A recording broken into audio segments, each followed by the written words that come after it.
Fala, meu povo! A Liga tá chamando Sportbet, tá no ar, hein? E ó, aponta o celular pro QR Code que tá na tela e prepara a sua aposta, porque hoje tem... Que jogo, hein? Mano do céu, que jogão! E tem Real Madrid e Bayern de Munique. E se tem jogão, tem o combo do Tilt, hein? Hoje eu escalei... Ei, saudade dele, rapaz. Hoje tá com a gente o Capita, grande parceiro, meu grande amigo, Fábio Luciano. Prazer, cara. E ele, Jorge Nicola, sejam muito bem-vindos. Ó, nas oitavas, o Real Madrid, Nicola, foi lá e resolveu a classificação no primeiro jogo, hein? Sim. E hoje o time espanhol enfrenta uma das equipes, gente, de melhor campanha na competição. E mais uma vez começando o confronto em casa. Então, olha, dá pro Real repetir o feito e decidir logo de cara contra o Bayern, ou a história é diferente? Que eu vou dizer, hein? Que jogo com cara de final. Isso. Tem muita coisa em jogo. Hein? O Real Madrid é um bicho papão, sim, né, Fábio? A camisa é muito poderosa, né, Benja? É um time acostumado a momentos decisivos, começou a competição tropeçando um pouco, né? Teve dificuldade nos playoffs, mas enfim, é um time acostumado a jogar esse tipo de jogo. Eu acho que são dois times, né, que se transformam em duas seleções, camisas poderosíssimas, dois times que têm formas diferentes de jogar, né? Por isso que vai ser tão bacana a gente acompanhar esse jogo, porque, enfim, o Real gosta de jogar um pouquinho mais no contra-ataque, o Bayern gosta de jogar um pouco mais com uma marcação sob pressão, dominando o meio-campo, e é isso, são dois times que podem com certeza avançar, chegarem a uma decisão, e quem ganha é a gente, né? Que vai acabar assistindo esse grande jogo. E eu vou te falar, Nicola, tem uma posição do campo que eu adoro, que as pessoas não dão muito. As pessoas gostam de falar ali pra frente, meio e tal. Você gosta de quem? Goleiros. Cara, nós temos uma partida, na minha opinião, tá? Com os dois melhores goleiros do planeta. Sim, sendo que pra mim o Neuer, pra mim é o maior goleiro que eu vi jogar na história do futebol. Pra mim é o Neuer. Neuer que fez agora 40 anos. E do outro lado você tem o Courtois. E dois gigantes de altura, dois gigantes. Cara, que duelo é esse no gol também, Nicola? Isso sem falar em Mbappé e Kane, né? Que são dois... nem cheguei lá ainda. Vamos chegar nessa... Mas assim, tem muita coisa em jogo. É um jogo com cara de final nas quartas de final, né? Esse é o grande ponto. Com uma curiosidade, Benja, já quero começar passando essa dica para quem tá nos assistindo. Os dois times ainda não empataram na atual edição da Liga das Estrelas. São 9 vitórias e 3 derrotas pro Real, 9 vitórias e 1 derrota pro Bayern. Isso quer dizer que não vai ter empate? Não quer dizer isso. Só tô contando pra vocês que são times que têm jogado pra frente, pra vencer ou perder. E o fato de o Bayern... o Bayern pra mim é favorito, tá? Já quero dizer logo de cara. Mas no jogo em Madrid... É bom que o Bayern esteja... Mas em cima do que o Ben já falou, assim, é difícil a gente imaginar, tudo pode acontecer, né, Ben? Mas é difícil a gente imaginar que o Real vai conseguir a classificação logo no primeiro jogo, né? Enfim, a gente sabe a capacidade que o Real tem, a força que tem jogando em casa, mas o Bayern é muito forte, o Bayern é um time muito competitivo, um time que já tem uma conexão ali entre os jogadores, né? Muito confiável. O Real Madrid pode estar com o pior time da história, tá? Exato. Na hora que ele entra nessa competição, exato, eu nunca vi, parece que baixa o negócio dos caras. Eu tava na final em Munique, Real e Borussia, tá? Só deu Borussia. Sim. Falei, caramba, velho. Aí o que acontece? O Ancelotti aperta um botão, dirigiu para 1-0. Acabou, o Real Madrid foi campeão. Então, se fosse qualquer outra competição, mas, gente, o que acontece aqui é de outro planeta. O Real é tão hegemônico, Benjamin, mas tão hegemônico, que os caras têm 15 títulos como maiores campeões desse torneio. O segundo colocado é o Milan com 7. Mais que o dobro. Mais do que o dobro. E aí, outra coisa importante. O Real tem 18 finais. De 18 ganhou 15, cara. Então, sim. Olha o peso dessa camisa. Só que o Bayern não é de se amedrontar com esse tipo de coisa, né? Embora o retrospecto seja bem favorável ao Real nos últimos confrontos. As últimas 4 vezes que eles se pegaram em mata-mata, as 4 terminaram com classificação do Real. Mas não é nem questão, eu nem acho, Nicola, o Capita, que é amedrontar. Sim. Não acho que é medo. Sim. Não, mas é que realmente... Nível de jogo não tem medo. Eu não acho mais, e você entende muito mais que eu acho que atualmente, camisa não ganha jogo, história não ganha jogo, sim. tradição não ganha jogo, torcida não ganha jogo. Mas quando entra na Liga, o Real Madrid tem tudo isso. Ah, Benja, mas quando você junta tudo né, isso. no mesmo combo de time, porque o Real ele tem uma camisa poderosa, Tem né, história, o Real tem ele tem currículo. história, então assim, quando as coisas não estão acontecendo para um time desse tamanho, os jogadores ainda se sentem confiantes porque, enfim, podem, né, tem um retrospecto ali anterior de momentos difíceis e que o time teve o poder de reverter situações. A O fase anterior torcedor foi se isso. motiva muito também com relação a situações como essa. Então, assim, o Real é um combo de descrições que você colocou e que fazem o time ser muito forte. A gente fez o pré-jogo de Real e City. O Real não tinha Rodrigo, Exato. Mbappé, Bellingham e vinha no momento meio de dificuldade. Como é que foi o primeiro jogo entre Real Madrid e Manchester City? Com um detalhe, se assiste aos primeiros minutos do jogo, você pensa que o City ia golear o Real Madrid. É isso, não sei o que acontece. Parece aquela luta. Eu lembro, o Real Madrid me lembra muito o George Foreman quando lutava. O cara batia no George Foreman. Aí no último round, o George vai Foreman soltar. ganhava. Trazendo pra nossa realidade, o Charles do Bronx hoje é isso. Apanha pra caramba nas lutas, mas quase sempre Mas deixa eu perguntar pra vocês, o Capita e Nicola, na opinião de vocês, o que pode definir uma classificação num jogo tão equilibrado como esse? Ah, Beija, eu acho que assim, são algumas questões. Tem a questão individual, porque acho que os dois times têm jogadores para em uma jogada, em um jogo truncado, em uma jogada individual, as coisas acontecerem. E tem uma questão coletiva, que eu acho que o Bayern tem uma força muito grande com relação a isso. De você se impor como time, né? De você ter o controle do jogo, de você diminuir o poder ofensivo do Real. Eu acho que, enfim, logicamente que tem um estudo muito grande, né? E não precisa nem estudar muito para você entender como é que o Real joga, principalmente ali quando tem o Vini e o Mbappé à frente, que são caras que precisam de campo para jogar em velocidade.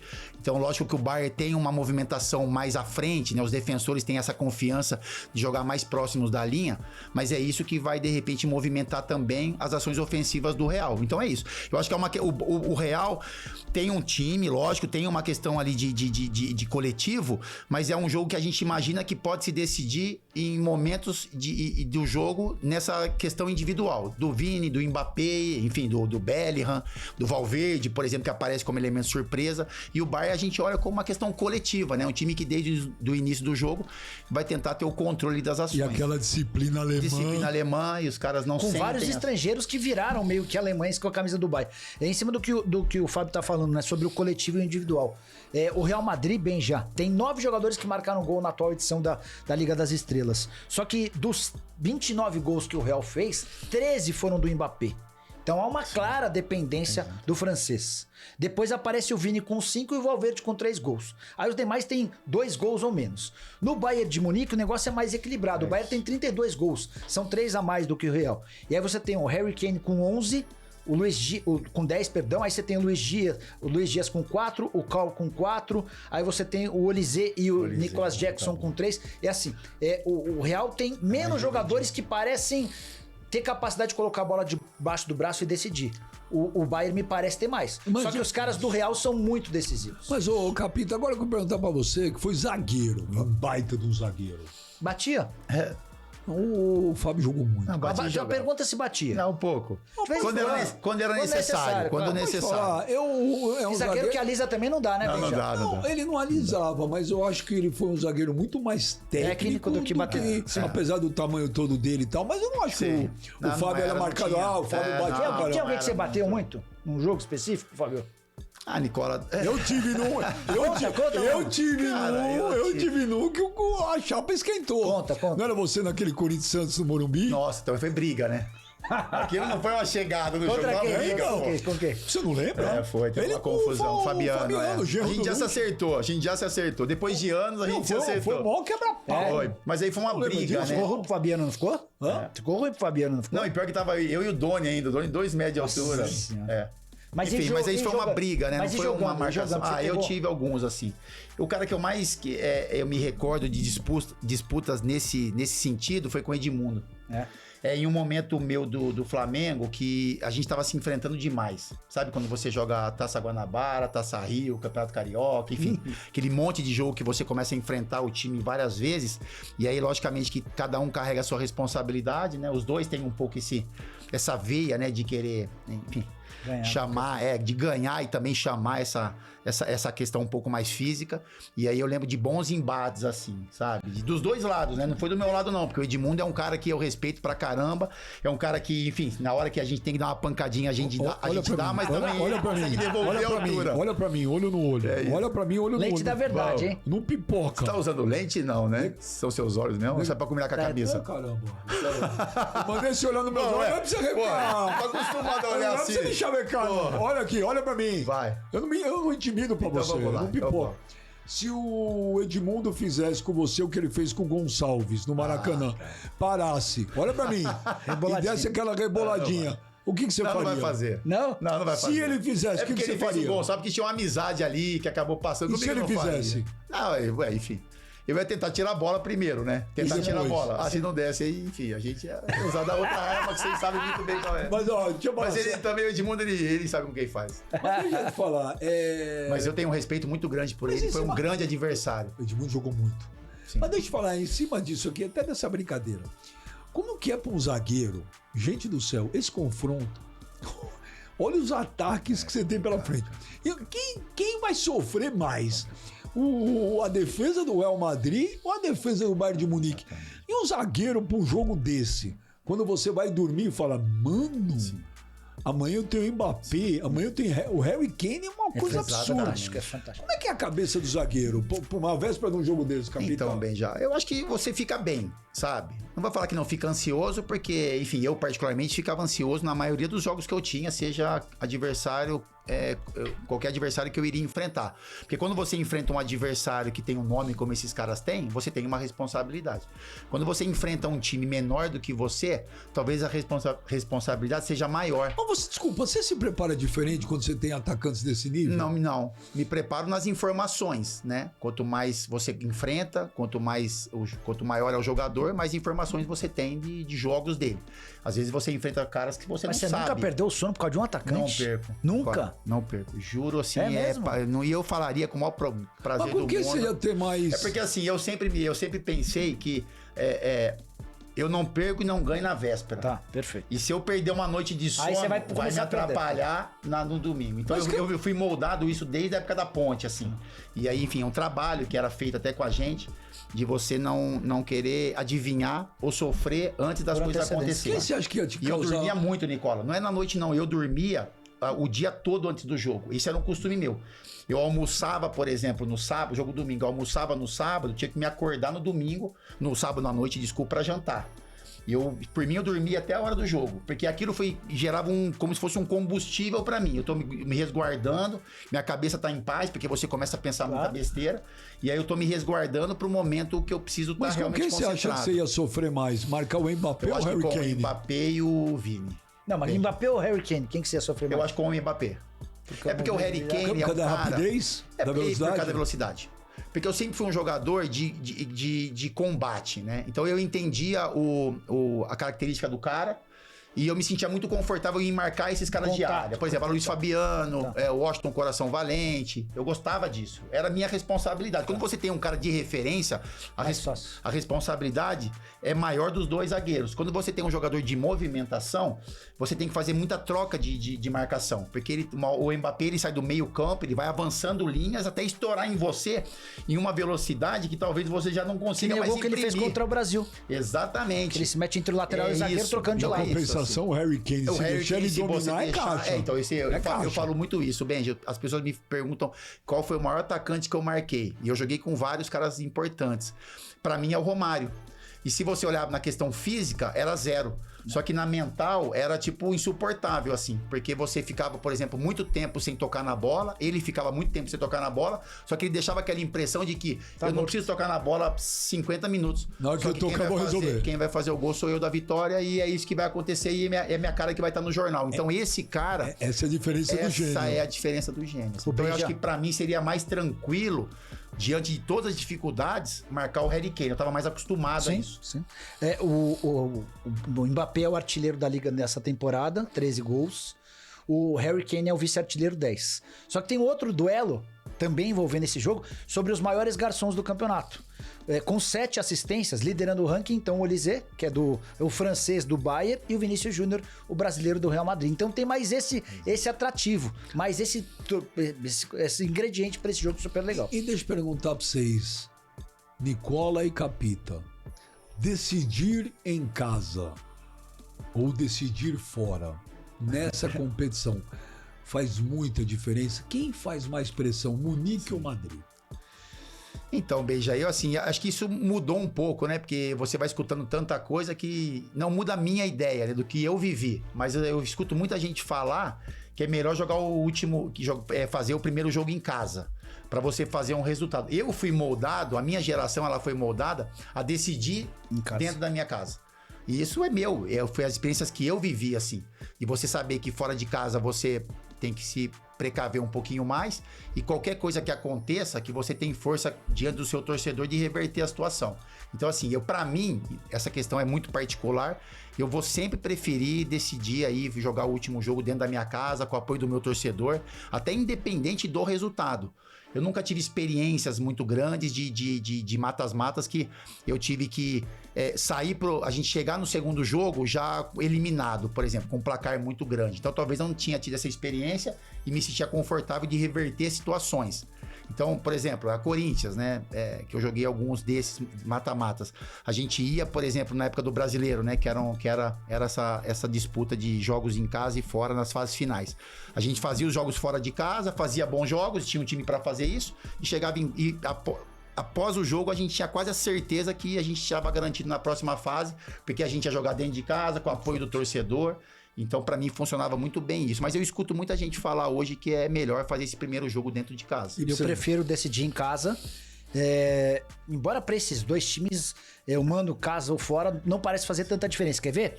5 jogos do Real em casa nessa atual edição da Liga das Estrelas. 4 vitórias e 1 derrota. A única derrota pro Manchester City na fase de grupos. O Bayern de Munique jogou 5 vezes fora. Ele é visitante nesse jogo, por isso eu tô usando essa referência. 4 vitórias e 1 derrota. A única derrota pro Arsenal na Inglaterra, 3-1. Bom, gente, agora a Liga Sporting Bet chamou, ele chegou, J. Nicola, e o Lucas Tilt atendeu. Ô Tilt, qual é o combo pro jogo de hoje, hein? Real Madrid e Bayern de Munique, jogaço na tela do SBT. 2 potências do futebol se enfrentando, 2 fortes candidatos ao título e eu vou fazer a minha análise aqui para trazer para vocês a melhor oportunidade, na minha opinião. Lucas Tilt, com a hora da bola, vambora. O Bayern de Munique ele chega com aquele grande estilo que a gente já sabe que joga já, né? É um time que controla bastante a bola, faz pressão alta, tem um volume ofensivo muito agressivo o tempo inteiro, é um time que empurra o adversário para trás e tenta resolver o jogo rápido, o mais rápido possível. Só que do outro lado a gente vai ter o Real Madrid. É um time que precisa de pouco menos para decidir, transições rápidas, eficiência e uma frieza absurda em jogo grande. O Bayern de Munique ele tenta controlar o jogo, mas contra o Real Madrid isso aí vai ser difícil. Controlar o jogo contra o Real Madrid não é o suficiente. Se der espaço, o castigo vem. E normalmente acaba vindo rápido, né? E na minha opinião, a melhor oportunidade que a gente vai encontrar para esse jogo é o ambas marcam. E os números ele reforçam esse cenário. O Real Madrid é um time muito eficiente nas chances que cria, tem uma média de 2,4 gols por jogo na competição, e o Bayern de Munique tem uma média superior a 3 gols por jogo e já marcou mais de 130 gols em todas as competições nessa temporada. É um dos ataques mais fortes do mundo, o Harry Kane voando, mas ao mesmo tempo ele não passa ileso, sofre gol mesmo quando ele domina suas partidas. Por isso, o mercado, na minha opinião, de ambas marcam, chama muita atenção aqui. Nas oitavas de final a gente cravou e hoje a gente tem uma oportunidade boa. A melhor odd você já sabe onde você vai encontrar, né? É lá na Sportingbet. Acesse o QR Code que tá aí na tela e faz o teu nome. Mas e aí? Será que bate ou não? Mas lembrando sempre, responsabilidade com gestão somente for maior de 18 anos e é com vocês aí do estúdio. Um abraço! Valeu, Tilt! E olha, esse combo do Tilt é mais uma oportunidade boa pro jogo de hoje, hein? Tem mais, Nicola. Tá prestando atenção, Capitão? Olha a promoção que a Sportingbet trouxe para essa semana. Você faz uma aposta múltipla na liga e ganha uma aposta grátis no mesmo valor. São até R$30 em aposta grátis. É bom demais. É só você acessar aí o QR Code e faz teu nome aí. Boa dica do Tilt, sabe por quê? Ambos marcam, né? O Bayern tem 10 jogos na atual edição da Liga das Estrelas. São 8 vezes em que ambos marcam, bateu pro jogo. Vocês acham que o campeão sai desse jogo? Tem grandes chances, Benja. Tem grandes chances. A competição, ela ainda mantém grandes equipes, enfim. Mas eu sou um cara que respeito muito o Real Madrid pela história. Mas eu, assim, há muito tempo eu falo do Bayern, mesmo quando o Bayern bate na trave, quando o Bayern não consegue chegar, por essa questão coletiva e mental, assim, sabe? É um time que me chama muito a atenção, porque é um time que cria suas conexões, entende? Que tem uma ideia tática já de DNA, né? E eu sou um cara que olho muito pra isso, né, Ben? Um cara que eu acho que combina muito, assim, alguns times com a forma de jogar. E o Bayern é isso, é um time que é moldado a competir, é moldado a criar as melhores conexões entre os jogadores, ter um cara mais de referência. Então eu acho que a minha opinião é que o campeão sai desse confronto, sim. Não, Nicola? Acho que não. Eu acho que o Barcelona e o PSG podem ser grandes desafios. Cara, o que o PSG fez com o Chelsea... Também, sim. E esse time do PSG parecia meio blasé nesse início de temporada, meio preguiçoso. Agora pareceu ter levado... Não que esses dois não sejam favoritos, tá, Benja? Mas pra mim, o vencedor desse confronto se junta a Barcelona e o PSG desde que eles passem de fase. Mais que o Arsenal, tá? O Arsenal é líder do campeonato inglês, tá voando, mas eu não consigo confiar no Arsenal. Eu tive também na final em Munique, PSG e Inter de Milão. Eu vou dizer um negócio pra você, eu tava lá no estádio. Foi o time que eu vi jogar mais próximo do Barcelona, do Guardiola. Sim. Foi aquele PSG. Sim. Era uma Exatamente. coisa inacreditável o que eu vi aquele time jogar. O Luiz Henrique montou um time de outro planeta. Que tem alguns lampejos na atual temporada do que você tá falando. Mas de outro planeta. Não é regular, mas de vez em quando tá conseguindo fazer grandes atuações. E é um time também, Benja, o Paris Saint-Germain é um time que ele, lógico que tem grandes jogadores, cada um nas suas funções, mas que em algum momento imaginou que a estrela maior faria diferença e hoje é um time muito mais coletivo, né? Foi ser campeão Então, quando Luiz se Henrique, livrou das exatamente. grandes estrelas. Ele tem bons nomes, lógico que tem. Caras importantes, caras que vão estar na Copa do Mundo. Só que é uma questão muito mais coletiva do que individual. Quando o Paris tentou manter os jogadores pelo nome, as coisas não funcionaram tão bem. Levantou a placa dos acréscimos. Opa! Então eu vou te O papo tá perguntar. bom, passa rápido. Mas levantou a placa dos acréscimos. Capitã, você jogou um tempão no Fenerbahçe. Sim. Foram 3 anos, Muita 3 honra. temporadas e Isso, tal. 3 temporadas. Conta uma história legal que você viveu Lá. no futebol lá, ou algum confronto, ou se teve alguma vez que você...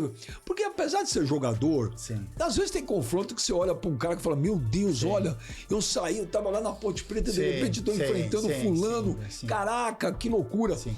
Pra mim foi muito difícil pra nós, né, como time, porque quando eu tava lá, a gente tinha um limite de estrangeiros pra jogar a Liga Turca. Então, logicamente, você não vai contratar um jogador só pra jogar a competição.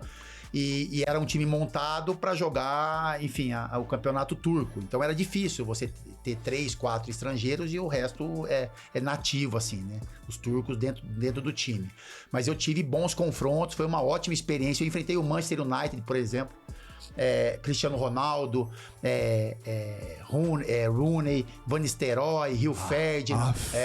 E a gente enfrentou o Manchester na casa deles, foi muito difícil, a gente perdeu de 6-2, foi um jogo muito complicado. Pô, mas você pegou o Manchester de ouro. E até enganaram a gente, assim, porque na escala, isso é uma história que eu conto, porque o nosso time foi preparado durante quase 2 semanas para enfrentar e marcar o Cristiano Ronaldo na época. E na véspera do jogo, a escalação do Manchester sai que ele não estava no jogo. E isso bagunçou muito o nosso sistema de marcação. Ele ficou no banco e o ataque foi formado por Giggs, Van Nistelrooy e o Rooney. Exatamente. E aí só que assim, essa é a coisa ruim. A coisa boa é que a gente volta para Istambul, enfim, o torcedor machucado, e a gente vence o jogo por 3-0. Ganharam? 3-0.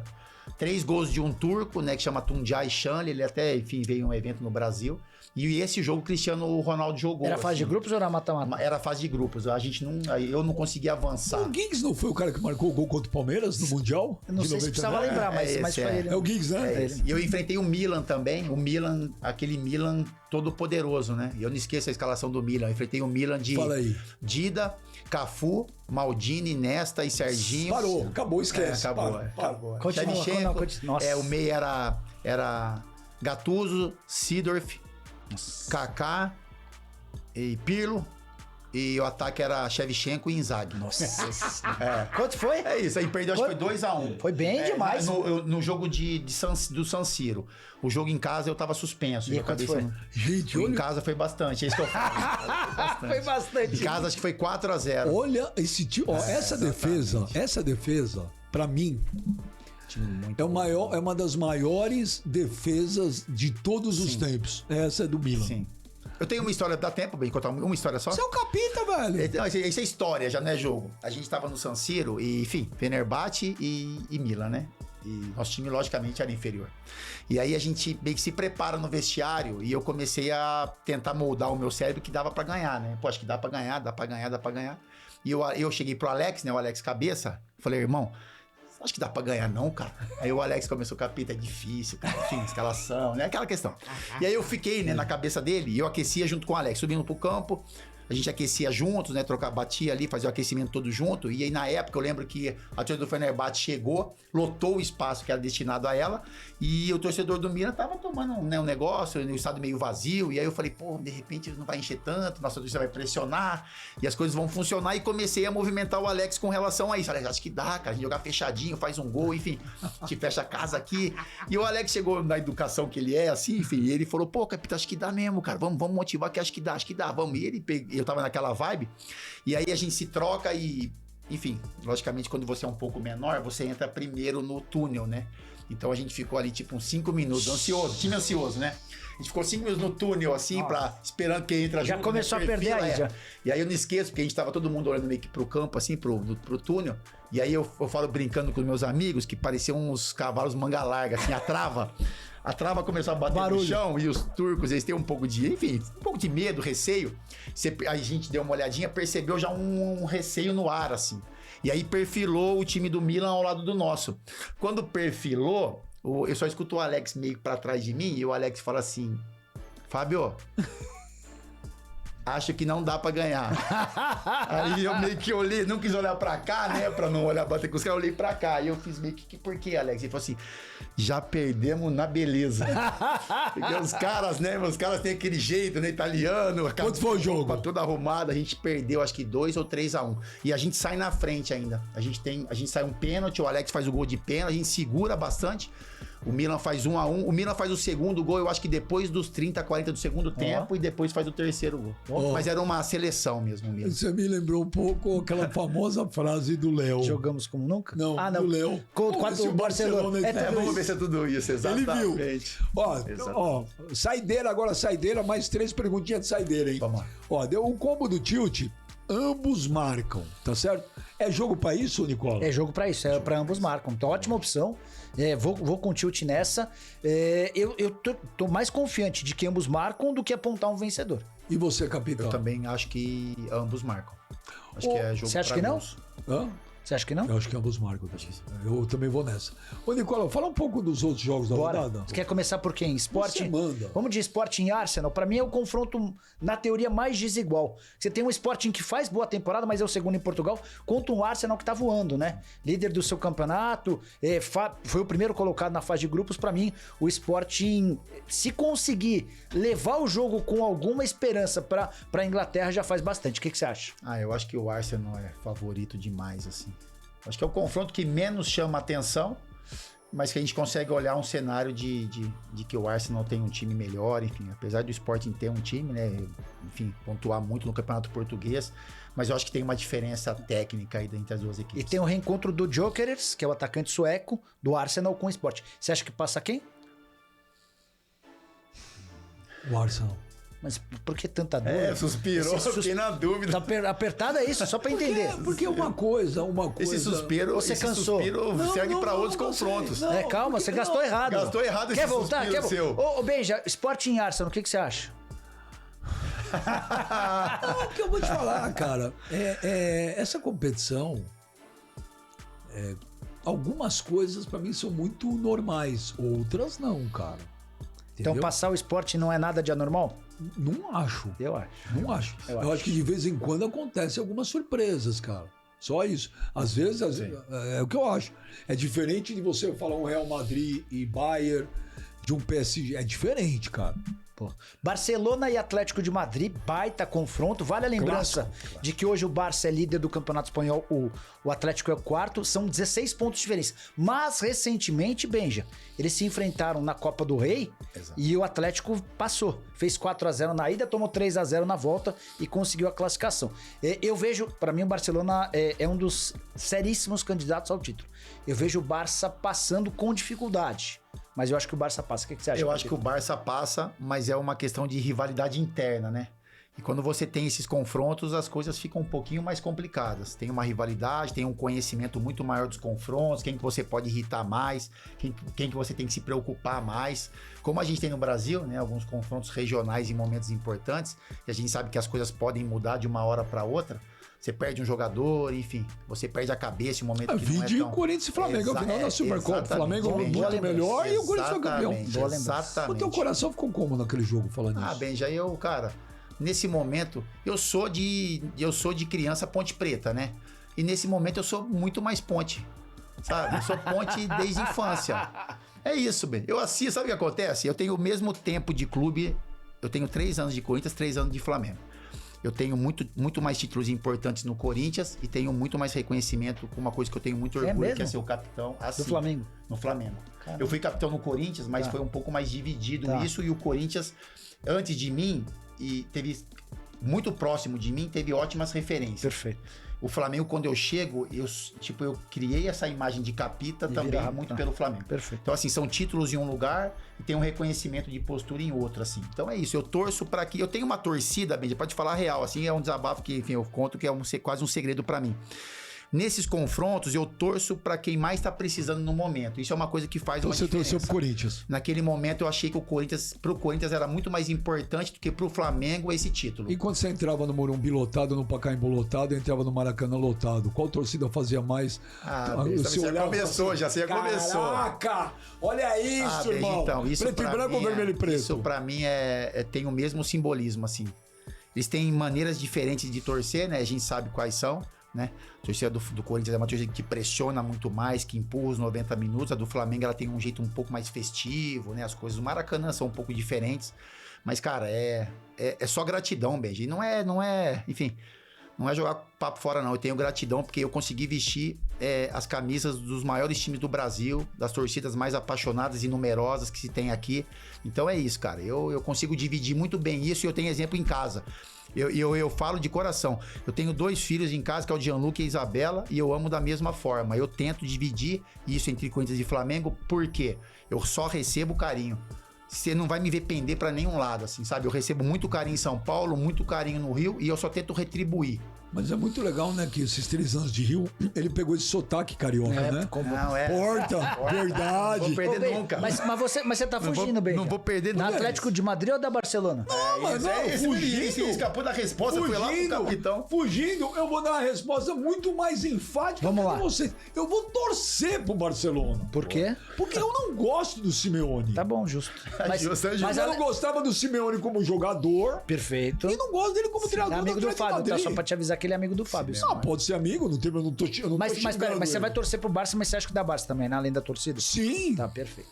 Mas o trabalho dele é incrível, né? Você A acha identidade incrível? de um treinador. Não, eu acho assim, é altos e baixos. Tá. Mas o que eu acho incrível é o tempo Isso que sim. ele tem de trabalho, que ele consegue se manter. Sem ganhar nada. E a identidade que é criada. Não, aí tudo bem. Técnico mais bem pago aí do mundo, problema, sabia? Aí é problema do Técnico presidente. mais bem pago o do problema mundo. do presidente que o mantém. Mas que é que você olha e vê o time do Simeone, você olha. E... Por exemplo, o exemplo da seleção hoje. A seleção, pra mim, ela ainda não tem a identidade do Ancelotti. Eu falo. É o tempo, lógico que sim, enfim, torço muito para que a seleção tenha essa cara. Mas o Simeone é isso, é o tempo de trabalho muito longo e é um time que você olha e fala, é a cara do treinador. O Abel tem isso no Palmeiras, por exemplo.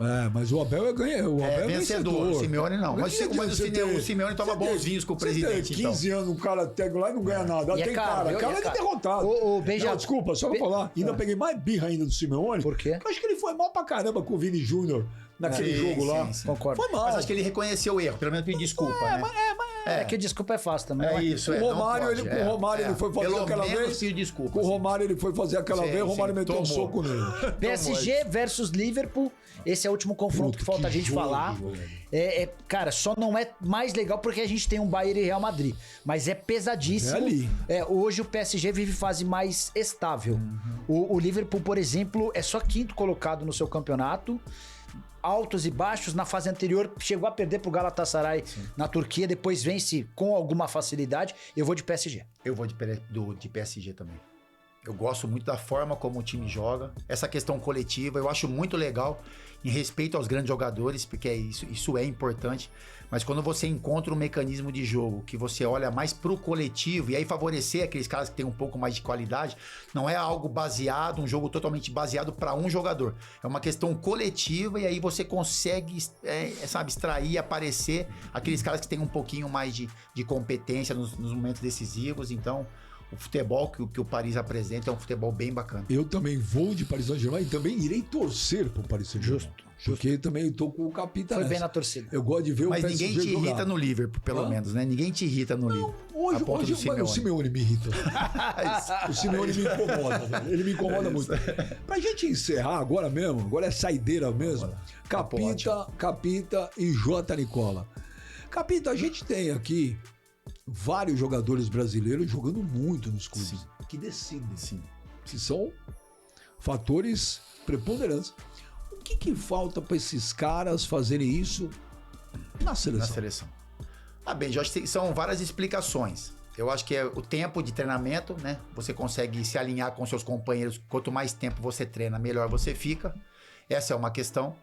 Eu acho que, enfim, vamos analisar esse recorte mais próximo com o Ancelotti. Eu acho que falta alguma coisa tática, alguma preparação melhor para que esses jogadores consigam apresentar algo parecido próximo dos clubes. E é o que eu falo sempre assim, clube não é seleção. Na minha opinião, por exemplo, o exemplo do Messi. O Messi, ele arrebentava no clube e não conseguia jogar na seleção. E você vai falar, por quê? Porque a camisa seleção, ela é muito poderosa. Ela é muito pesada, ela pressiona o jogador muito mais do que o do clube. Eu acho que isso acontece um pouco também com o Vini, eu acho que o Neymar na época... Vamos colocar os caras mais importantes, né? O Neymar é um jogador que se sentiu bem na seleção, ele tem essa personalidade. Eu acho que o Vini, ele carrega ainda um pouco essa pressão de substituir o Neymar, né? De ser, de repente, o protagonista e também de, eu jogo bem no Real Madrid e não consigo apresentar o mesmo futebol na seleção. Mas eu acho que tem muito a ver com isso. Tem a ver também com o tamanho, o peso da camisa e a responsabilidade que você tem de vestir a camisa do seu país. Então deixa eu aproveitar e emendar uma rápida pra você, que ninguém te fez essa pergunta. Eu vou falar por mim, Beija, eu fui convocado. Eu fui convocado na época de Corinthians e de Fenerbahçe. Eu, assim, poucas vezes eu senti o frio na barriga. O que você sentiu na seleção? Na seleção e eu nem jogava. Só de ficar no banco. Só de eu entrar ali, botar a camisa da seleção e ficar no banco, era uma sensação, não sei se é porque era novo, se é porque é uma coisa muito rápida, 2, 3 dias você não tá mais ali, mas assim, um frio na barriga diferente do que a sensação de jogar em um clube. Por que eles não jogam? Você vê o Rafinha faz chover no Barcelona, na seleção a gente não vê ele jogar. E são protagonistas dos 2 principais times da Espanha e que são protagonistas nas principais competições do mundo. Eu acho que o peso na camisa é o principal, mas a questão coletiva também pesa demais. Falta de ter um entrosamento, de saber como é que os outros jogam. Porque, por exemplo, vê o que Real e Barça fazem. Jogo muito coletivo, muito casado, de conceitos pré-definidos. Mas eu esperava mais do Vini, especialmente com o Ancelotti. Eu vou te fazer uma pergunta que ninguém te fez nos últimos 40 minutos. Começa com N? Você levaria o Neymar? Levaria por vários aspectos, Benja. Eu levaria porque ele ainda tem na cabeça dele um futebol diferente de todo mundo. E em um momento decisivo ele pode resolver uma situação, 2 situações. Mesmo fisicamente não estando bem? Não levar, então, aí tem os tópicos. Eu não olharia para ele hoje como titular do time. Eu levaria ele para ser uma opção e uma grande opção. Eu acho que dá para você colocá-lo em alguns jogos, por exemplo, contra o Haiti, um jogo mais tranquilo, para você sentir o que ele pode te entregar dentro do tempo. Mas em jogos maiores, contra as seleções maiores que a gente imagina que o Brasil vai avançar, eu acho que a figura dele é importante em respeito aos outros e acho que ele pode em algum momento ser o cérebro que a gente viu acontecer na seleção. Enfim, eu acho que tem uma questão de grupo, as pessoas acham que ele pode contaminar o ambiente, eu não acredito nisso, pela maneira como os jogadores se comportam, todos os jogadores da seleção o adoram, todos pedem a convocação dele, enfim. Então eu acho que é um jogador que é importante e tem um extra, e aí eu não tenho amizade com ele, então eu posso falar. Eu acho que a gente, como país, não merece escutar que se a gente não foi campeão da Copa do Mundo por conta que o Neymar não estava. Eu acho que é muito pesado isso pro momento dele. E é o que vai acontecer. Se o Brasil for eliminado, todo mundo vai falar, se o Neymar tivesse, ele tinha ganho. Se o Neymar tivesse, ele tinha resolvido. Então eu acho que ele vai estar. E todo mundo vai ver se ele pode ganhar uma Copa do Mundo pra gente ou se ele não pode ir junto. Então o Brasil não ganhou ou não perdeu por conta do Neymar estar ou não. Ele faz parte de um grupo. Se você leva o Danilo, que é terceiro, com todo o respeito do mundo ao Danilo, do mundo pelo currículo dele. Se você tem no seu conceito que você vai levar um jogador que ele é terceiro reserva na lateral no seu clube, terceiro reserva na zaga, e esse é o primeiro nome da lista, aí isso gera uma sensação de que é quase obrigação você levar um jogador talentoso como o Neymar para pelo menos usá-lo em alguns momentos da Copa. Tudo bem, eu perguntei se você levaria, você falou que levaria. Leva. Agora, é sim ou não? Você acha, por tudo que você tá vendo, que o Ancelotti vai levar? Então, tenho minhas dúvidas. Eu acho que ele é inteligente. Sim ou não? E o pessoal fala, o Ancelotti é malandro. Eu acho que por isso ele vai levar. Eu acho que ele vai levar. Você tem informação? Não, eu tenho informação. Olha pra mim, olha pra mim. Então, Você tem informação? eu tenho informação de que ele não vai levar. Ah, que eu tenho também é que não vai levar. É isso. A informação que eu tenho, e parece ser muito forte, é que ele não vai levar. Mas eu acho que nessa malandragem de bola dele, eu acho que ele vai acabar levando. 3 semanas antes da última convocação, eu tava com uma pessoa muito influente e perguntei, o Ancelotti vai levar? O cara falou, o que eu converso, que eu sei, é que só vai levar se estiver jogando. Se não jogar, não vai. Tem que jogar. É que o ponto básico é assim. Não é levar se só ele pra não passear. convocar, se o Ancelotti não convocar o Neymar e não ganhar a Copa do Mundo, o Ancelotti deve ser demitido e não fica pra próxima Copa. Porque a pressão, em cima do que o Fábio falou, a pressão vai ser tão grande de que o Brasil não ganhou por causa do Neymar, que é capaz de o Ancelotti nem ficar pra 2030. Ganhando ou não ganhando, também a informação que eu tenho é que o Ancelotti já renova o contrato. Não, renovar uma coisa, ficar é outra. Eu Porque a pressão de perder uma Copa sem Neymar pode ser bem grande. Mas se ele levar o Neymar e for eliminado, também tá vendo? Levou as mãos. Ele tá ferrado do mesmo jeito. Não, vai ser pior se ele não levar. É pior Tem muita vaga, Benja. É muita vaga. 26, Isso que eu tô falando, são 26 Quem vagas. do banco? Me fala um cara do banco. Se você levar, por exemplo, teve que... uma entrevista do Dorival, nos últimos momentos aí do Dorival na seleção que o Neymar machucou, que ele falou, eu preparei o meu time pro Neymar, né? Foi moldado um time coletivo pra ele. Se o Ancelotti em algum momento pensar isso, ele tá muito errado. A gente não pode olhar pro Neymar hoje, como titular da seleção. Ele não foi convocado, ele não participou quase não do ciclo. O time tem uma estrutura, agora tê-lo no banco, tê-lo na Copa, para que em alguns momentos ele consiga provar para você, ou pro Ancelotti, que ele pode jogar em um jogo decisivo, que ele pode aparecer em algum momento dentro de alguns jogos, eu acho que isso ele tem capacidade de fazer ainda. Beijão, uma honra, viu, cara? Obrigado pelo convite, pelo papo, foi ótimo, Nicola. Sempre bom estar com você, sempre bom estar com o Jota Nicola. Foi ótimo. Então, olha, Fábio Luciano, Jorge Nicola, super obrigado. Nos encontraremos na arena muitas vezes. E fica mais calmo. Você tá muito nervoso. É com você. Tá muito nervoso, Benja. É só porque seu time não ganha calmo, um tempão, você cara. fica bravo. Calma que tudo se resolve. Vê se isso é motivo. Olha pra mim, não tem motivo? Muito. Bom. Muito. Bom. Valeu, Capita. Valeu, Nicola. Obrigado pela resenha incrível hoje. Papo bom demais. Dá pra ficar aqui mais umas 4 horas no mínimo. Você aí aproveita esse combo do Tilt acessando o QR Code na tela e não esqueça, Nicola, jogue sempre com responsabilidade aí. Faz teu nome, faz o Sportingbet aí. Valeu!